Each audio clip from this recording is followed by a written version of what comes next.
Shut up! Hi, everybody. Welcome back to Conversations with Carol and Cheryl. As always, I check in with Carol. How are you doing? I'm doing well. Thanks for Good. asking. How are you holding up in the quarantine? I'm doing good. I'm actually kind of loving it. I feel very blessed that way because I know a lot of people are suffering, but I'm doing okay. It's kind of a downtime for me, so it's nice. So today we're going to talk about funny stories. I'm going to share one with you. I thought this was some of my finest work. When I started dating my ex-husband at the time, Eric, I had dyed my hair blonde. It was short. He had not seen it yet. So he was coming over and the doorbell rings. I go to the door and I said, "Hi, Eric." Cheryl never talks about me. Come on in. And I start going on about, how she's jealous of me and all this stuff. And so I said, "I'm Denise. It's nice to meet you. I'm not surprised that Cheryl never mentioned me. We're, as you can see, identical twins. I've always had this rival. She's always felt like I've stole her boyfriends. And so she just never talks about me. So I'm really sorry. So come on in till Cheryl gets down and have a seat." And he's like, still not sure, like looking at me like, "Are you kidding me?" And I would not break. He sits down and I'm so tell me a little bit about yourself. How long have you guys been dating? And he's talking to me and still a little apprehensive. And then I start kind of making a move on him, like touching his thigh as I'm talking. And, finally I had to break and tell him it's me. It's Cheryl. It's not Denise. How long did you have him going for? Oh, probably like 20 minutes. Oh my gosh. And then one time when we were working at a restaurant, he came in. He always used to get dressed up. We'd go out and have drinks or go dancing. So he came in while I was working, waiting for me to get off work, and he was in a suit. So he was sitting at a four top in this restaurant. And so I got all the other waiters and waitresses to get together and go over and sing him happy birthday while he's sitting at a four top by himself in a suit. And so anyway, that was just another funny story. So what's yours? Well, all right, Cheryl. I only have one really funny story in my whole life. So this is about my son, Timmy, and I did ask him permission to tell this story before telling it here today. It started out, he was about 13 years old. So he was a man boy, half man, half boy.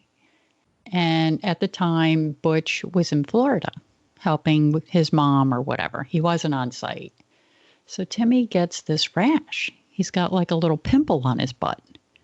And he's like, "Mom, I've got this rash on my butt."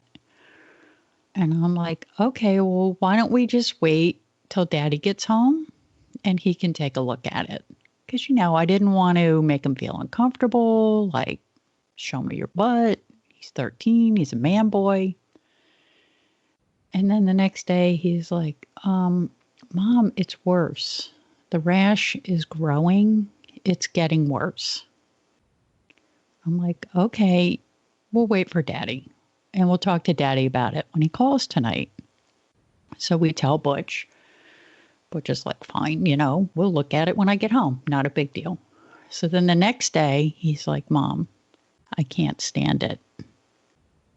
My ass really itches and it's bad."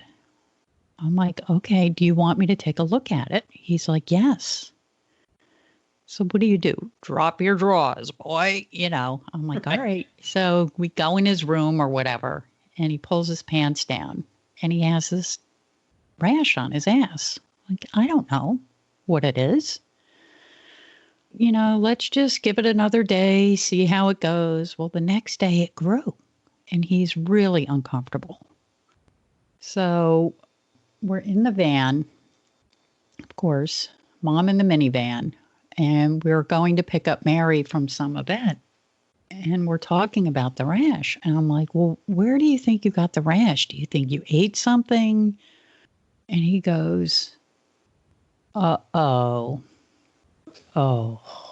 I'm like, "What?" He's like, oh no. He's like, Mom, I was walking with these girls, walking home from school, and I had to go poo.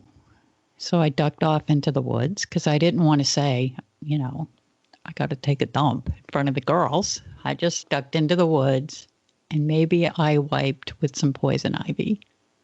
And I'm trying to process it. And Mary goes, Timmy, you dumbass. And of course, just laughing hysterically at him.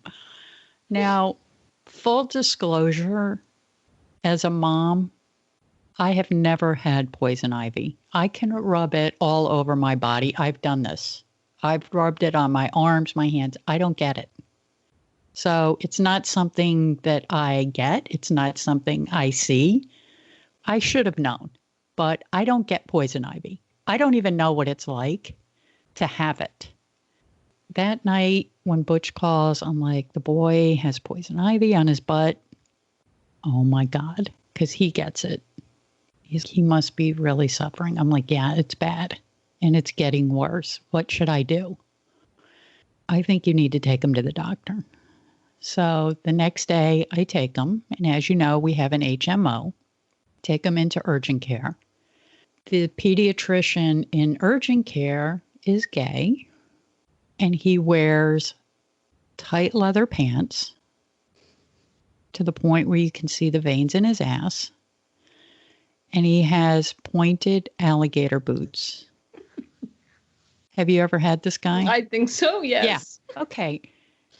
I have nothing against him. I actually like him because he serviced us every time we went to urgent care. Pink eye, ear infections, broken bones. He was our guy. So I'm not saying anything derogatory against him. But this is who we get. So he's like, okay, what's the problem? And I'm like, my son has poison ivy on his butt. He's like, son, would you like your mother in the room when I examine you? Timmy's like, I don't care. And I'm like, you gotta be kidding. The gay pediatrician is going to evaluate my 13-year-old son's ass. You can't make this up. Oh my God. And he does. He goes, drop your drawers, boy. And then he sees it and he's like, oh my God. He couldn't believe the rash all up in his butthole, all on his cheeks. We got the diagnosis, poison ivy on the ass. He gave us the prednisone. He gave us this stuff to bathe in. I don't know, whatever the poison ivy medicine is. I don't remember. But he had to lie on his bed.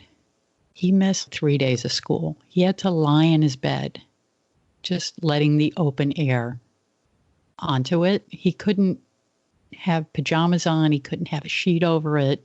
He could just bathe in this stuff and then lay in his bed. Oh, how miserable. It was miserable, but hilarious. And I only say hilarious because in my family, as just like you, one of 5, our favorite saying was, it's always funny when it's about somebody else. Everyone's going to start itching their rear. And I'm sure it's a common thing for boys. I don't know. Because you do. You get it on your hands and then you get it in your boy parts. Right. Because it's an oil. I guess that's how it spreads. Yeah. I think there's also like powder on it. I've heard that too. Like it takes all kinds of forms. Like sometimes the vine is fuzzy. Sometimes it's not. Sometimes I think there's an oil. I heard sometimes that the powder can blow off like into a pool. Okay. And you can get it in the pool. I don't know. Anyway. One day me and my son get in the car. He must be, I guess, about 7, 8, maybe 8. And we're driving down the road and he's in the front seat. And he says, Mom, can I flick the bird? And I'm like, sure, I guess so. I figure he must have some aggression. He's got to get out, and pretty decent of him to ask me. So I said, sure. Let me get out of the neighborhood, and the trees are, you can flip the bird. Rearranges himself, gets up on his knees, rolls the window down, and he's getting positioned to stick the arm out the window. And he turns to me very seriously and he says, "Mom, thumb out or thumb in?" I said, "Whatever you think has more meaning." So I was talking to my daughter about that last night because we were going to be telling these funny stories. And she's like, she's practicing, both ways. And she's like, "Oh, definitely with the thumb out." How do you flick it? Thumb out. Thumb out? Me Yeah. too. I'm a thumb out too. There was another time we all went to Norfolk at the time. My ex-husband, when we were dating, he was living there. And his brother and his brother's wife and their girlfriend came along. And this girlfriend came along because her boyfriend was going out of town. And she didn't have any plans, so she actually asked if she could come along. So they said, "Sure, come on." So the next day, Saturday afternoon, we all go down to the Norfolk waterside, and they're giving tours of one of those big naval ships. And we're on the deck, and we're walking down. I see this guy taking a picture of this girl, and she is just, really putting the pose on, looking real cute. And so we stop to let them take the picture. The girl that was with my brother-in-law and his wife, their friend, looks at the guy and goes, "Oh, hi." It was her boyfriend. So the boyfriend was with another girl? Yes. And you stopped? So you didn't photobomb their photo? Right? Yes. Oh, my God. What are the odds? So what happened? Did she freak out? She was just pretty calm. She was kind of shocked. And we were walking, and she's like, "That's my boyfriend." And we were like, "What?" What happened when they went home and stuff like that. But anyway. Busted. Yeah, I thought, oh, my God, how funny. Did they stay together? I don't know. This is like 30 years ago. Another time, I have a sister that when she drinks, she sees you as drunk through her drunk eyes. So you could be completely sober and she's calling out that you're drunk. And so this was years ago too.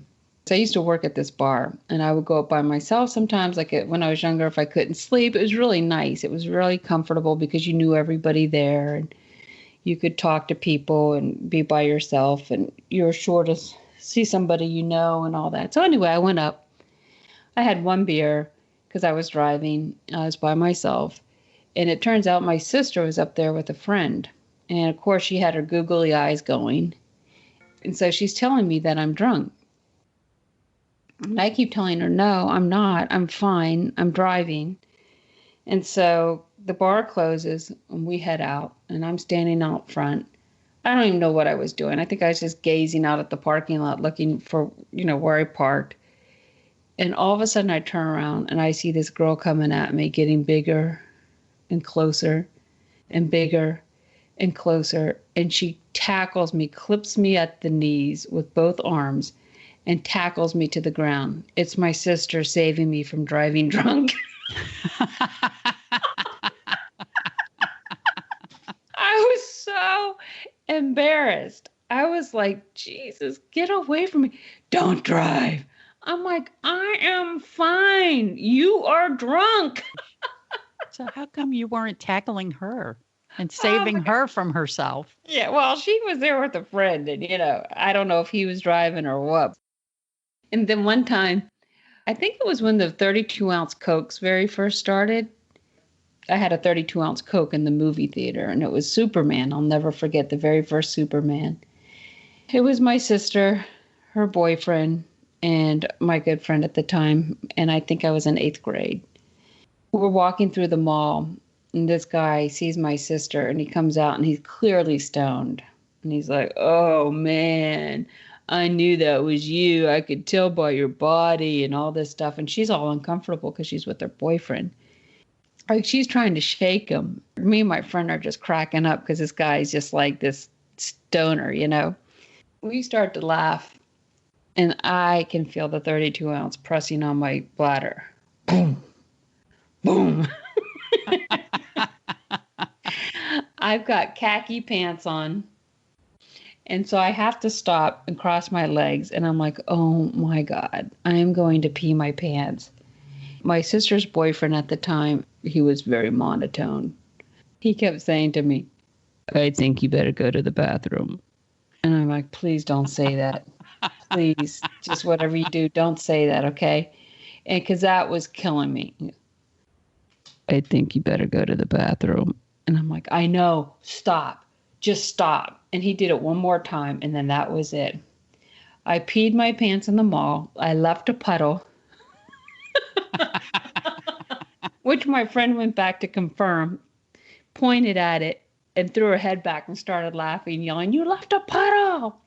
And it's so funny because it took me years to retell that story. Now at my age, I'm like, who cares, you know? But yeah, so I actually left a puddle in the mall. And then, of course, with the khaki pants, you can just see the pee going down and then clicking onto the other leg because it's crossed and all the way down. And I remember coming home and going, I'm going to wipe your seats down for you. No shit, you're going to. Anyway, that was so funny and so mortifying. I stuck with me for years that I couldn't even talk about it. But anyway. Well, why did you wait so long? We were walking all the way through the mall to the other end where we parked.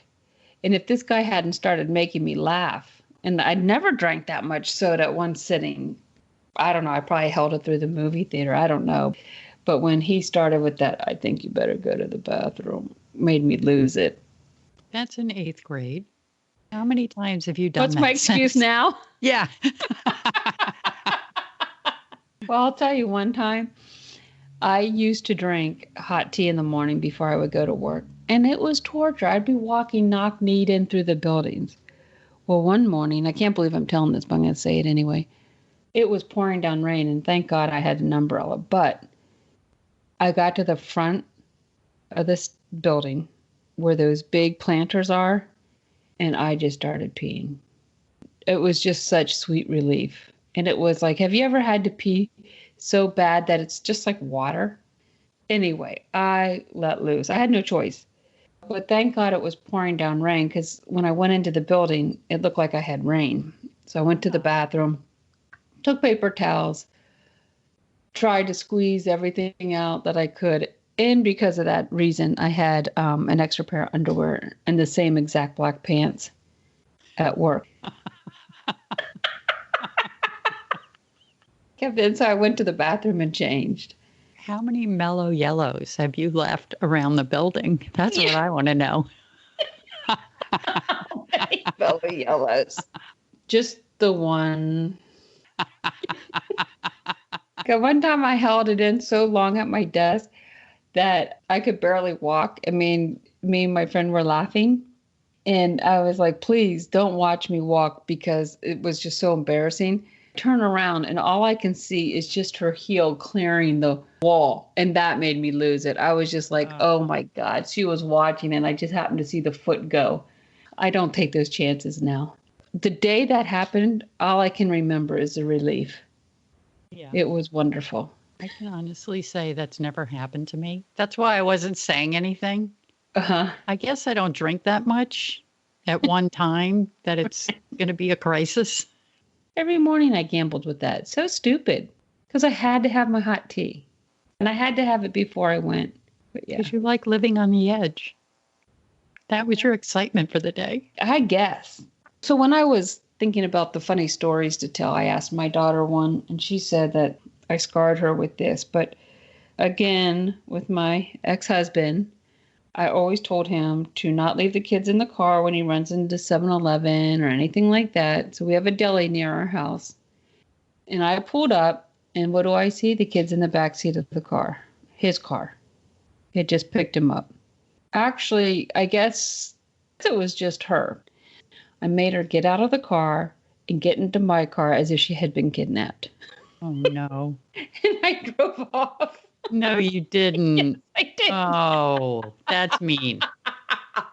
I had told him time and time and time again. You're going to teach him a lesson. Yeah. What does it take to lock the door? So anyway, she said he felt so bad and she felt that she was She was the pawn in your punishment game. right, right. Did he ever do it again? Probably. I don't know. She probably wouldn't have told me, so I wouldn't pull that again. But it was just happenstance that I would pull up and see it. So anyway, I had to teach him a lesson. Or showed him? Kids were little. I had 4 Disney CDs that had all the Disney soundtracks on it. All the kids would be standing around the car with the car door open.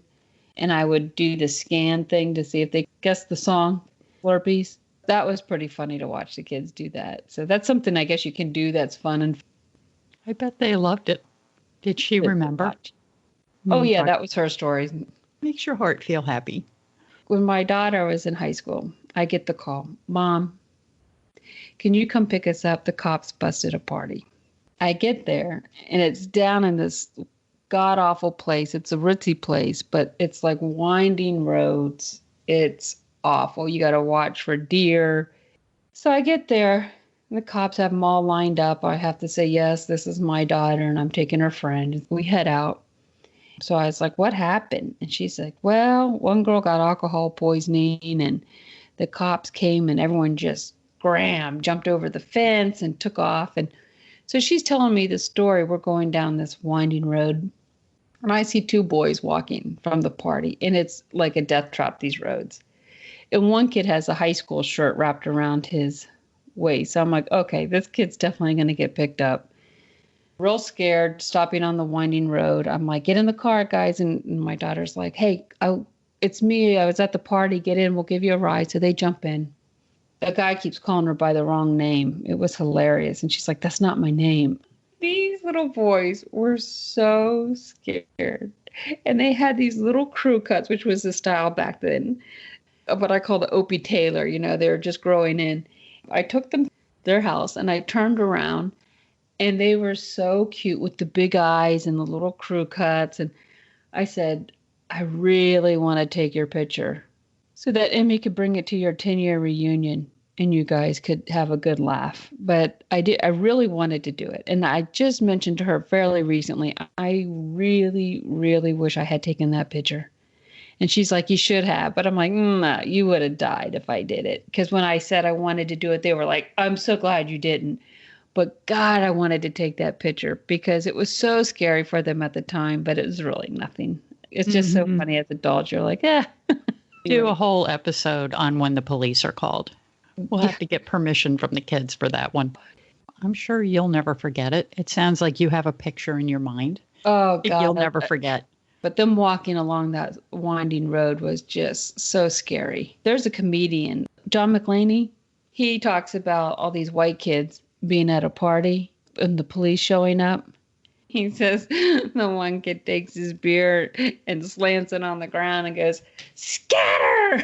Because when you see all these white kids just running everywhere. He said, the kid yelled, he goes, and this was a white kid. Fuck, duh, police. And slammed his beer on the ground and everyone took off. It was so funny. Anyway, that's all I could think of is at this party. Someone just said scatter and they all took off. So were the parents home when you went to pick up? The mother was upstairs, but the property was so big. I guess she didn't realize how bad it was, and how the party kept growing and stuff like that. I don't know. Poor mom. She had no idea. No, She was having a little me time. She's probably up in the bath with a candle. Some nice calm music. End of the week. Right.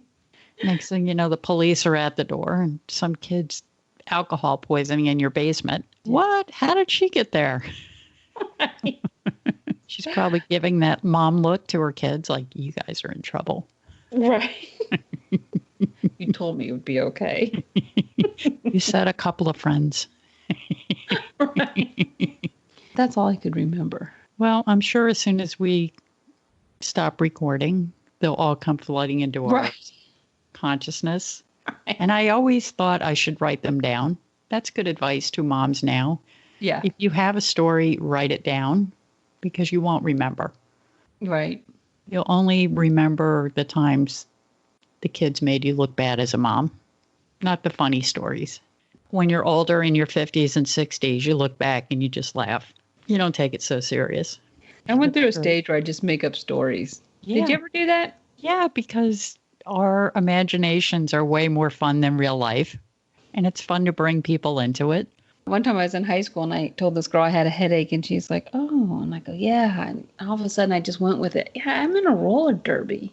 Girl pulled me by my hair and I smacked it in the rink. I just going on and on. It was really weird. My daughter does the same thing. When she goes out, she makes up all these stories, she changes her name, and then her friends, forgets to tell her friends. And they look at her like, what? But anyway. Yeah, I did that in a bar once. I think I was like 19 or 20. And these guys come in.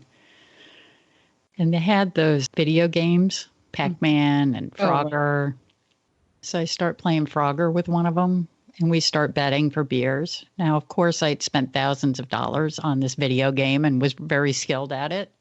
Anyway, I made up a story that I was a stewardess and just in town on a layover.